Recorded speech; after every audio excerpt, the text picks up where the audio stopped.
नमस्कार दोस्तों, स्वागत है एक बार फिर से आप सभी का आपके अपने चैनल हनुमान से परिवार में। आशा करते हैं कि प्रभु श्री हनुमान जी और परम पूज्य गुरुदेव बाबा नीम करोली महाराज जी आप सभी भक्तों पर असीम कृपा सदैव बनाए रखें। दोस्तों, महाराज जी की कृपा दृष्टि तो देखिए, जब भी कोई भक्त महाराज जी से कुछ भी मांग लेता है, बाबा उसे तुरंत दे देते हैं। और ये जो मांगने की प्रक्रिया होती है, ये मुख्यतः इच्छाओं के द्वारा उत्पन्न होती है। एक मनुष्य के पास जब वह बाबा को जानता भी नहीं था, तब से उसके जीवन में इच्छाओं ने अपना डेरा जमाया हुआ होता है और समय समय पर मनुष्य की इच्छाएं बदलती भी रहती हैं। जैसे उत्पन्न होती हैं वैसे नष्ट भी होती हैं। कई बार बिन सुलझे ही खत्म हो जाती हैं, तो कई बार उनका समाधान भी मिल जाता है।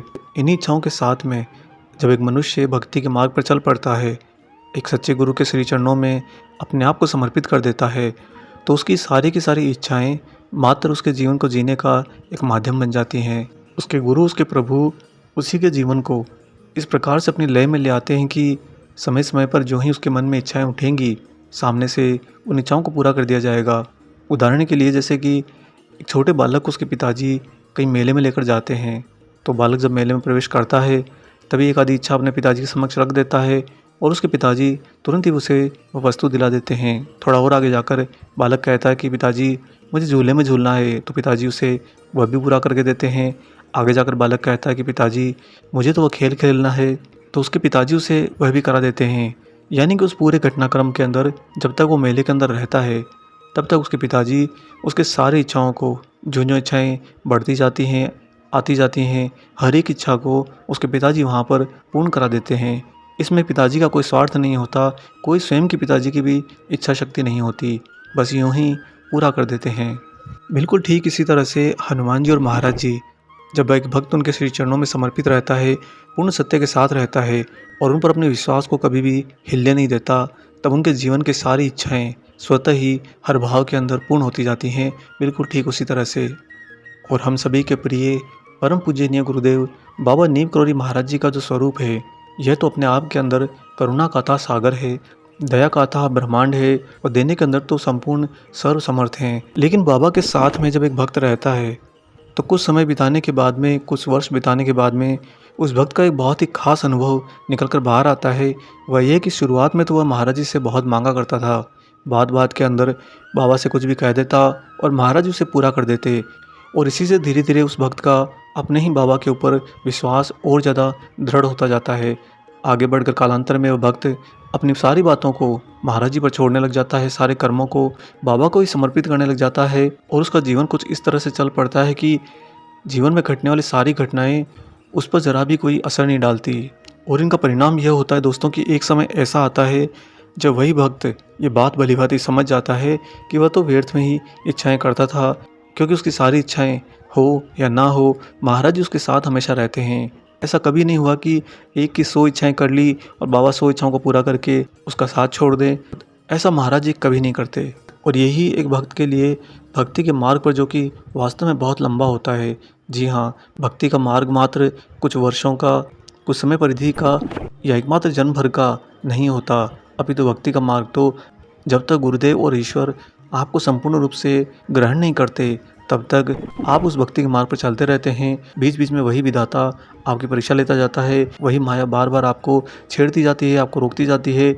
यूँ कहिए कि जिस तरह से संघर्ष आप इस जीवन के अंदर करते हैं, बिल्कुल ठीक उसी तरह से संघर्ष आपको भक्ति के मार्ग पर भी करते जाना पड़ता है। अब महाराज जी एक भक्त की इच्छा का कितना ख्याल रखते हैं, इसके लिए महाराज जी की एक बहुत ही सत्य घटना आपको सुनाने जा रहे हैं। एक दिन महाराज जी का एक भक्त प्रथम बार कैंची धाम पहुँचा था। उस समय धाम के अन्य लोगों से उसका परिचय नहीं हुआ था। उसने देखा कि उसका एक संबंधी बाबा के ही कक्ष से रोटी का एक छोटा सा टुकड़ा लिए जा रहा है। उसने आकर बताया कि यह तो महाप्रसाद है, क्योंकि महाराज जी की थाली से और भक्त के सौभाग्य से उस भक्त को प्राप्त होता है। तब इस नए नए भक्त के मन में ख्याल आया कि बाबा के भोग के उपरांत यदि पूरी थाली उसके मांगे बगैर ही उसे मिल जाती, तो वह इसे अपना बहुत बड़ा सौभाग्य समझता। खैर, वह जाकर अपने कमरे में विश्राम करने चला गया। दूसरे ही दिन प्रातःकाल श्री कैंची धाम के अंदर ठहरी हुई बाबा की एक अन्य भक्त, जो कि नैनीताल की थी, श्रीमती शकुंतला शाह जी, महाराज जी के भोग के उपरांत पूरी थाली कपड़े से ढककर उस भक्त के कमरे में आई। लेकिन उस समय तो भक्त कैंची धाम के अंदर हनुमान जी के मंदिर में था। वह थाली उसके कमरे में रखकर उस भक्त को बुलाने चली गई और भक्त को मंदिर से उसके कमरे में ले गई और वहाँ ले जाकर शकुंतला जी कहती हैं कि मैं तुम्हारे लिए बाबा के भोग की पूरी थाली लेकर आई हूँ। जब भक्त ने ये बात सुनी तो उसकी तो आंखें और मुंह खुले के खुले रह गए। एक क्षण के लिए तो उसकी सांसें थम गई, क्योंकि दोस्तों दूर दूर तक बिल्कुल भी उस भक्त को इस बात का अंदाजा भी नहीं था, जरा भी अंदेशा नहीं था कि ऐसा कैसे हो सकता है कि महाराज जी पूरी की पूरी थाली उसे भिजवा दें, जबकि उसने तो किसी भी भक्त से बात नहीं कही, ना ही महाराज जी से जाकर कोई इच्छा व्यक्त करी। बस गत दिवस को यूं ही उसके मन में एक छोटा सा ख्याल आया था। और दोस्तों चूंकि ये भक्त कैंची धाम में प्रथम बार आया था, इसलिए ये यहाँ रहने वाले भक्तों से जरा भी परिचित नहीं था। श्रीमती शकुंतला शाह से इसका कोई परिचय नहीं था। बिना परिचय के श्रीमती शकुंतला शाह कैसे भोग की पूरी पूरी थाली लेकर इन भक्त को देने के लिए आ गई। महाराज जी की ये प्रेममय लीला देखकर यह भक्त बाबा पर मोहित हो गया, सदैव के लिए महाराज जी का ही होकर रह गया। आगे भक्त ये भी बताते हैं कि बाबा की उपस्थिति में जब भी ये भक्त वहाँ पर रहा, उसने महसूस किया कि उसकी हर एक इच्छा उठने से पहले ही आगे से पूरी होती हुई दिखाई देती। यानी कि आप कुछ सोचने ही वाले होते हैं कि काश मेरे साथ ऐसा हो जाए वैसा हो जाए, तभी सामने से वही घटना पूर्ण रूप से घटती हुई दिखाई देती, और वो भी अनुकूल तरीके से। इसके फलस्वरूप वह सोचने लगा कि वह इच्छा करके व्यर्थ ही महाराज जी को कष्ट देता है। जी हाँ दोस्तों, यही बात हम आपको वीडियो की शुरुआत में बता रहे थे कि हमारी इच्छाएं वास्तव में हैं क्या। हम इन इच्छाओं के द्वारा ईश्वर के पीछे तो भागते हैं, अपने गुरु के श्री चरणों की ओर तो दौड़ते हुए जाते हैं, लेकिन वास्तव में क्या ये इच्छाएं महत्वपूर्ण होती हैं? अगर हम हमारे ही ईश्वर, हमारे ही गुरु के प्रति पूर्ण रूप से समर्पित और सत्य के साथ खड़े होते हैं। इसी बात का उत्तर इन भक्त की इस घटना के अंदर मिल गया था। इन भक्त ने जान लिया था कि मुझे इस प्रकार की इच्छाएं नहीं करनी चाहिए, लेकिन इसके साथ ही उन्होंने ये भी कहा कि परंतु परिस्थिति आने पर कभी कभी इंसान विवश होता है और अपने संकल्प का कि बाबा के प्रति मैं कोई इच्छा नहीं करूँगा, उसका वह ध्यान नहीं रख पाता। लेकिन कभी भी उस भक्त को अपने जीवन के अंदर इस बात से जरा भी आगे पीछे कुछ भी महसूस नहीं हुआ कि अगर वो महाराज जी के प्रति अपने संकल्प को, जो कि उसने लिया था कि मैं बाबा के सामने अब अपनी इच्छाएं नहीं रखूँगा। जब बाबा स्वतः ही आपको सब कुछ देते जाते हैं, जितना आप सोचते हो उससे आगे का पहले से तैयार रखे होते हैं।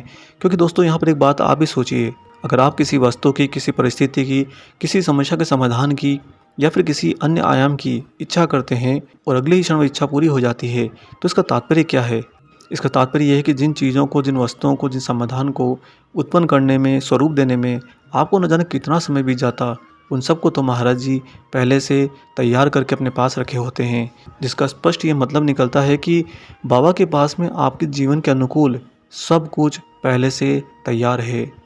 कदम कदम पर आपके जीवन में जिस जिस घटना की, जिस जिस परिस्थिति की और जिन जिन भौतिक आवश्यकताओं की जरूरत पड़ेगी, उन सब के लिए महाराज जी पहले से ही, गत जन्म से ही आपके लिए तैयारियां कर कर बैठे होते हैं। और ये सिर्फ एक भक्त के लिए लागू नहीं होता। हर वो भक्त जो महाराज जी को ध्याता है, हनुमान जी के श्री चरणों में रहता है और निरंतर बिल्कुल सदकर उनकी भक्ति करता है, उनकी साधना करता है। यहाँ पर साधना का तात्पर्य ये नहीं है कि बैठकर घंटों घंटों किसी चीज़ का जाप किया जाए।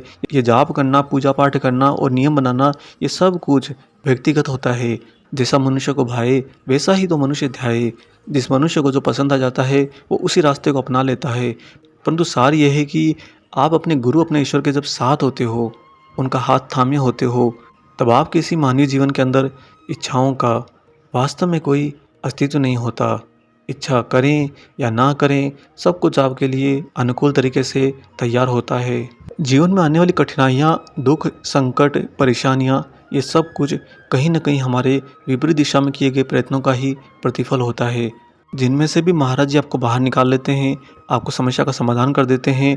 और जो भी भौतिक वस्तुओं की आवश्यकता पड़े, महाराज जी उनको भी आपके लिए इंतजाम कर देते हैं, व्यवस्था कर देते हैं।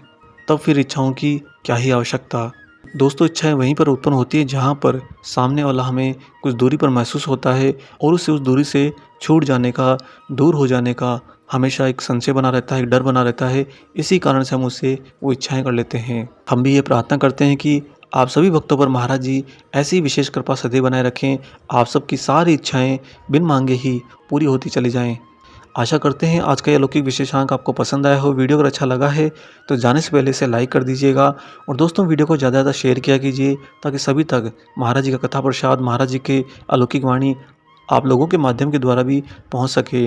और अगर आपने चैनल को सब्सक्राइब नहीं किया है, आप हमारे चैनल पर नए हैं तो चैनल को भी सब्सक्राइब कर लीजिए। मिलेंगे बहुत जल्दी ही एक और ऐसे ही दिव्य अंक के साथ। तब तक अपना और अपने माता पिता का संपूर्ण ख्याल रखिए और परम प्रभु श्री राम जी का निरंतर गुणगान करते हुए बाबा हनुमान और बाबा नीम करोली महाराज जी की निस्वार्थ होकर सेवा करते रहिए। जय सिया राम।